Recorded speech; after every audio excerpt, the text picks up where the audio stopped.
ইল্লাল্লাহু মুহাম্মাদুর রাসূলুল্লাহ সাল্লাল্লাহু।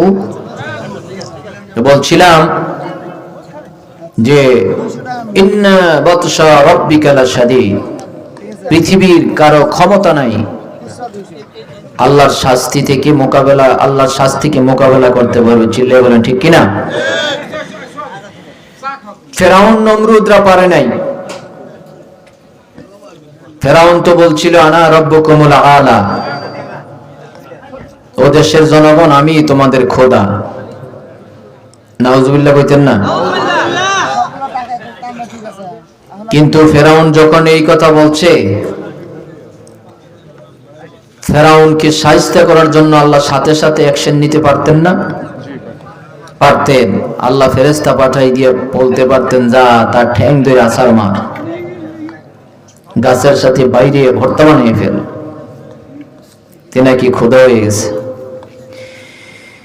কিন্তু না, আল্লাহ রাব্বুল আলামিন তিনি এত দয়ার সাগর, এত মায়ের সাগর। আল্লাহ সাইয়েদনা হযরতে মূসা আলাইহিস সালামকে বললেন, ও মূসা, হকের বাণী নিয়ে ফেরাউনের কাছে যাও। ফেরাউন উল্টা পাল্টা বলতেছে, বুঝাও। বহু বছর বুঝিয়েছে, বুঝ মানছে? মানে নাই। বরঞ্চ মূসা আলাইহিস সালাম তার উম্মতের উপরে বছরের পর বছর করেছে নির্যাতন। নির্দোষ নিরপরাধ মানুষকে জবাই করে হত্যা করেছে, গুলি করে মেরেছে, জেল দিয়েছে, জুলুম দিয়েছে। নির্দোষ নিরপরাধ মানুষকে বছরের পর বছর মিথ্যা মামলা দিয়ে জেলখানায় রেখেছে। চিল্লায়ে বলেন ঠিক কিনা? মূসা আলাইহিস সালাম সহ তার উম্মতদেরকে দৌড়াতে দৌড়াতে এক পর্যায়ে নিয়ে আসলেন লোহিত সাগরের কিনারে। লোহিত সাগর সামনে, ফেরাউন বাহিনী পিছনে। মূসা আলাইহিস সালামের উম্মতরা দেখলেন সামনে লোহিত সাগর আর পিছনে ফেরাউন বাহিনী। এই সময় মূসা আলাইহিস সালামের উম্মতরা বলল, আনা মুদ্রালাকুম, ও মূসা, আমরা ধরা খেয়ে গেলাম। আমরা এখন কোন দিকে যাব? সামনে দরিয়া, পিছনে ফেরাউন। এক কাজ করো, তুমি আর তোমার আল্লাহ গিয়া মূসার সঙ্গে ফেরাউনের সঙ্গে যুদ্ধ করো, আমরা আর পারবো না। মূসা আলাইহিস সালাম কি হতাশ হয়েছেন? নিরাশ হয়েছেন? তিনি হতাশ হননি, নিরাশ হননি। মূসা আলাইহিস সালাম তার উম্মতদেরকে সান্ত্বনা দিলেন, বলতে লাগলেন, ও আমার কওমের লোকেরা শোনো, দরিয়ার সামনে এসে ভয় পেয়ে যেও না। এই জায়গায় আমরা একা নই, আমাদের সঙ্গে আরো একজন আছে। আওয়াজ দিয়ে বলেন তিনি কে? তিনি তো আমাদের সাথে আছেন, ভয় পেও না। আল্লাহ মূসা আলাইহিস সালামকে ডাক দিয়ে বললেন, মূসা, হাতে কি? মূসা আলাইহিস সালাম কয়, আল্লাহ, এটা একটা লাঠি। কয়, শুধু লাঠি না, এই লাঠির অনেক পাওয়ার। সুবহানাল্লাহ বলেন। কয়, এই লাঠির তার অনেক পাওয়ার, এটা নদীতে ছেড়ে দাও। দরিয়াতে ছেড়ে দেওয়ার সাথে সাথে দরিয়ার মাঝখান দিয়ে একটা নয়, দুটা নয়, পাঁচটা নয়, নিত্য নতুন 12টা রাস্তা হয়ে গেছে।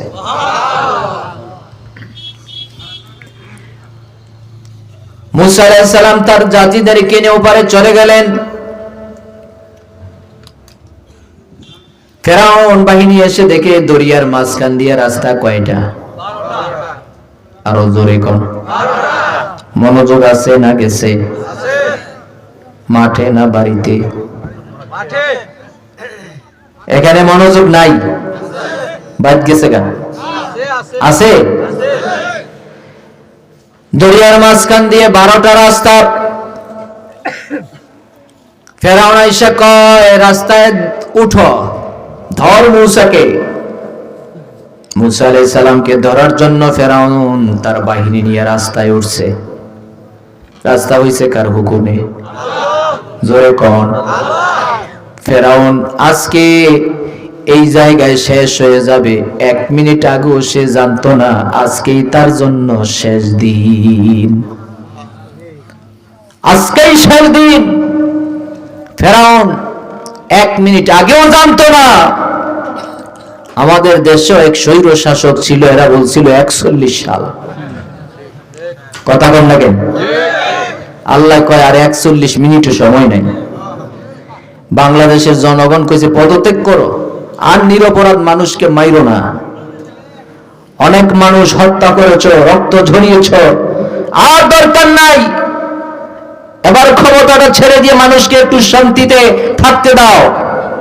আমরা চাইছিলাম পদত্যাগ করুক। আল্লাহ কয় না, পদত্যাগ করলেই হবে না, দেশ ত্যাগ করে পালাইতে হবে। কথা কোন ঠিক কিনা? আমরা সিদ্ধান্ত নিই একটা, আর আল্লাহ চিন্তা করে আল্লাহটাই হলো সঠিক ফয়সালা। কথা কোন ঠিক না? ঠিক। ক্ষমতা পায়া এতটাই শক্তিশালী হয়ে গিয়েছিল, এই যে স্বৈরাচার পালিয়েছে 4 মাস হইল, 4 মাস আগেও কি জানতেন এইভাবে পালিয়ে যাবে? কি বলতে পারছেন? কেউ জানতাম আমরা এই আন্দোলনে শেষ হয়ে যাবে? জানে না। ক্ষমতা যখন শেষ হয়ে যাবে তার 1 ঘন্টা আগেও জানে না কি হবে। ফেরাউনের অবস্থাও তাই হয়েছে। আজকেই ফেরাউনের শেষ দিন। ফেরাউন তখনও তার মাথায় ঢুকেনি আজকে আমার শেষ। যেই মাত্র দরিয়ায় উঠলেন, রাস্তায় উঠলেন, পানিকে আল্লাহ অর্ডার করলেন, পানি রিজা ধাক্কা মার। এক ধাক্কায় তার বাহিনী শুদ্ধ সব কই পানির নিচে। ফেরাউন তখনও বেঁচে আছে। একবার পানির নিচে যায়, আবার বাসে, আবার ডুবে, আবার বাসে। পানি খাইতে খাইতে এরকম ফুটকা মাছের মতো হয়ে গেছে। দেখছে আজকে আর ছাড় দিবে না। ইন্না বাতশা রাব্বিকা লাশাদীদ। আজকের ধরা বড় কঠিন ধরা। ফেরাউন দেখলো বিপদ, বাঁচার উপায় নাই। এরপরে আল্লাহরে ডাক দিয়ে কয় আমানতু বিল্লাহ, আল্লাহ মুসার খোদার উপরে আমি ঈমান আনছি, আমি মুসলমান হয়ে গেছি। এই কথা বলার পর আরো বেশি সুবাইতেছে। ফেরাউন আল্লাহরে ডাক দিয়ে কয় আল্লাহ আমি তো এখন মুসলমান, আমি তো মুসলিম, আমি তো ঈমান আনছি, এরপর আমার চুবান কেন? আল্লাহ কয় আজকে তো তুই ঈমান আনছ বিপদে হইরা। কথা কোন ঠিক না? ঠিক। আমাদের মাঝেও কিছু মানুষ আছে বিপদ দেখলে আল্লাহরে খুব ডাকে, বিপদ যখন চলে যায় আবার কিছুক্ষণ পরে বুড়ি আঙ্গুল দেখায়। কথা কোন ঠিক না? ঠিক। আল্লাহ কয় আল আনআম, আজকে তো তুই ঈমান আনছ বিপদে পড়ে, আজকে একবার নয়, 1000 বার নয়, লক্ষ বার নয়, কোটি বার নয়, কোটি কোটি হাজার বার যদি ঈমানের কথা বলো, আজকে তোমার ঈমান গ্রহণ করা হবে না। সারা জীবন নাফরমানি করেছো, অত্যাচার করেছো, নির্দোষ নিরপরাধ মানুষকে গুলি করে হত্যা করেছো, জবাই করেছো, জেল দিয়েছো, জুলুম দিয়েছো। আমার মুমিন বান্দাদেরকে মিথ্যা মামলা দিয়া বছরের পর বছর জেলখানায় রেখে ফাঁসি দিয়ে মেরেছো। কথা বলেন ঠিক কিনা? আজকে আর ছাড় নাই। আল্লাহ কয় আজকে শুধুই তোকে মারবই না, আজকে শুধুই তোকে মারবই না, মারার পরে জমিনে তোরে রেখে দিব ইলা ইয়াউমিল কিয়ামা, কিয়ামত পর্যন্ত সুটকি বানায়া। ফেরাউনের লাশ এখনো মিশরের জাদুঘরে আছে না নাই? সুটকি বানাই রেখে দিয়েছে কে? জোরে কান। সে আল্লাহ এখনো আছে না নাই? থাকলেও আগের মতো নাই। না একটু দুর্বল হয়ে গেছে, না কয়েকদিনের জন্য ছুটি নিয়ে আমেরিকার হোয়াইট হাউসে গেছে? আমার আল্লাহ বলেন না আমি ছিলাম, আমি আছি, আমি থাকবো, আমি আল্লাহ চিরঞ্জীব, তিনি আল্লাহ চিরস্থায়ী। আল্লাহু লা ইলাহা ইল্লা হুয়াল হাইয়ুল কাইয়্যুম। আমার আল্লাহ বলেন আমি ছিলাম, আমি আছি, আমি থাকবো, আমি আল্লাহ চিরঞ্জীব, তিনি চিরস্থায়ী। সুবহানাল্লাহ। এজন্য আল্লাহ বলছেন নাফরমানি করিস না, নাফরমানির পরিণাম বেশি ভালো হয় না। কথা কোন ঠিক কিনা?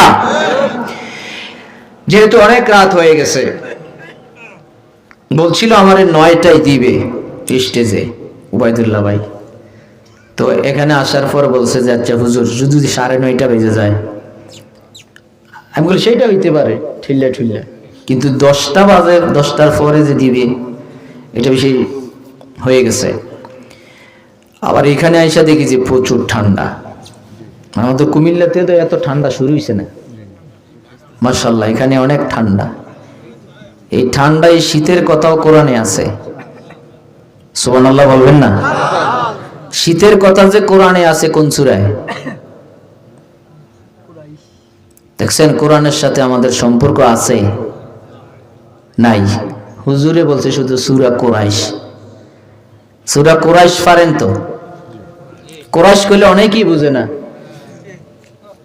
লিইলাফি কুরাইশ কোন সূরা? কল লিইলাফের সূরা চিনেন? এবার বুঝছেন তো? এটা লেখা সূরাতুল কুরাইশ। এই সূরাতে শীতের কথাও আছে।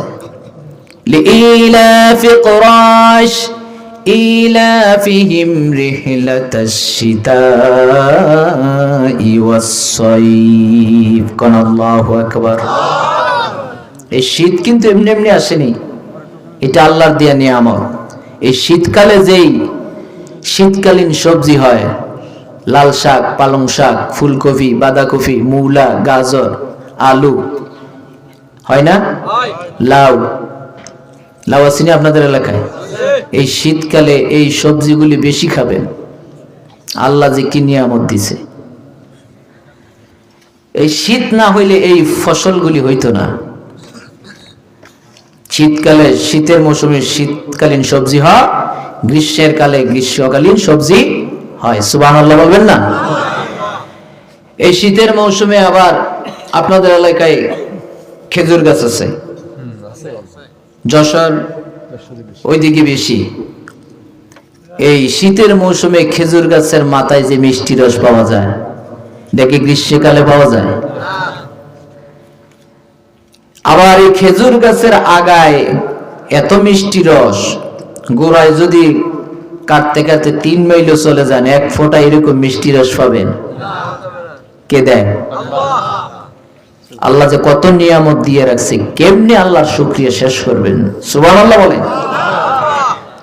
তো যাই হোক, আসুন আমরা মূল আলোচনায় যাই। কোরআন থেকে কিছুক্ষণ কথা শুনবো, 11:30টায় শেষ করবো ইনশাআল্লাহ।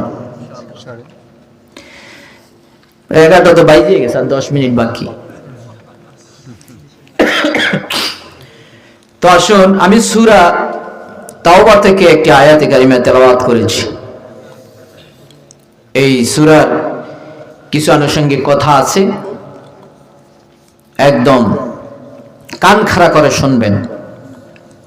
সূরা তাওবা কোরআনের 9 নম্বর সূরা। 114টি সূরার মধ্যে এটি একটি সূরা। সব সূরার শুরুতে বিসমিল্লাহ আছে, কিন্তু এই সূরার শুরুতে বিসমিল্লাহ নেই। সূরা তাওবার 111 এবং 12 এই দুটি আয়াত অত্যন্ত গুরুত্বপূর্ণ মুমিনদের জন্য। আমরা সবাই আল্লাহর গোলাম। বলেন কার গোলাম? এটা হচ্ছে আমাদের সবচেয়ে বড় পরিচয়। আমি আল্লাহর গোলাম, আমার বাপ আল্লাহর গোলাম, আমার দাদা আল্লাহর গোলাম, আমার 14 গোষ্ঠী গোলাম, আর আমি হইলাম গোলামের ঘরে গোলাম। এটা হলো আমাদের বড় পরিচয়।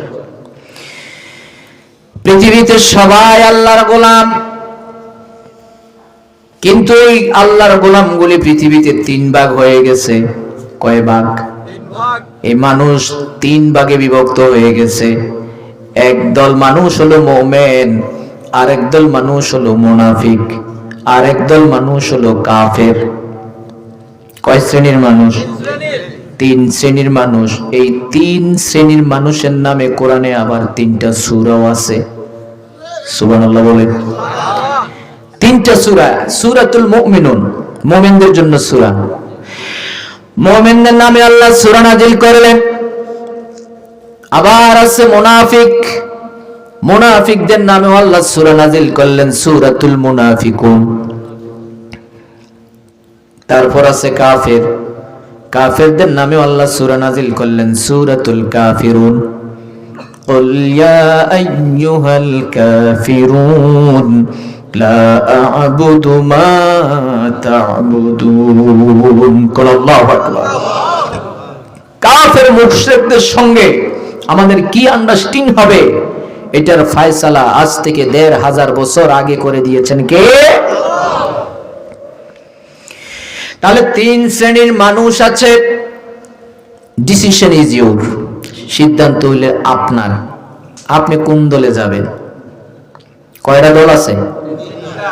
আপনি যাবেন কোন দলে?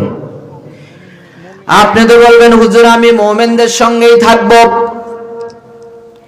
কারণ কিয়ামতের কঠিন হাসরের মাঠ যেদিন কায়েম হয়ে যাবে, হাসরের মাঠে আমরা সবাই উঠব। একটা দিন হবে 50,000 বছর লম্বা হবে সময়টা। ওই দিনটা কত হাজার বছর লম্বা হবে? 50,000 বছর। সহজ ভাবছেন? শুধু 3 জায়গায় দাঁড়িয়ে থাকা লাগবে 1,20,000 বছর। হাসরের মাঠ, ওখানে দাঁড়াই থাকবেন 50,000 বছর। মিজানের পাল্লার সামনে দাঁড়াই থাকবেন 40,000 বছর। ফুলসেরাতের গোড়ায় দাঁড়িয়ে থাকবেন 30,000 বছর। এই 3 জায়গায় দাঁড়াই থাকা লাগবে 1,20,000 বছর। পেরেশান হয়ে যাবে মানুষ, পাগল হয়ে যাবে। এক জায়গায় আপনি কতক্ষণ দাঁড়াই থাকতে পারবেন? 10 মিনিট, 1 ঘন্টা, 2 ঘন্টা, 10 ঘন্টা, ধরলাম 1 দিন। এরপরে আর সম্ভব? 50,000 বছর লম্বা সময় মানুষ নাজাতের জন্য ছুটাছুটি করবে। আর একটু নাজাত চাই, কথা কোন ঠিক কিনা? আর কিছু যে চাই না আমি, চাই গো নাজাত। আল্লাহ তোমার কাছে আমার এই মোনাজাত। পড়েন, আর কিছু যে চাই না আমি, চাই গো নাজাত। আল্লাহ তোমার কাছে আমার এই মোনাজাত। বলেন আমিন। মানুষ ছোটাছুটি করবে, আল্লাহর পক্ষ থেকে একটা ঘোষণা আসবে। কি আসবে? ঘোষণা আসবে। তখন একটা ঘোষণা আসবে, রব্বুল আলামিন বলবেন ওয়ামতাজুল ইয়াওমা আইয়ুহাল মুজরিমুন, ওয়ামতাজুল ইয়াওমা আইয়ুহাল মুজরিমুন।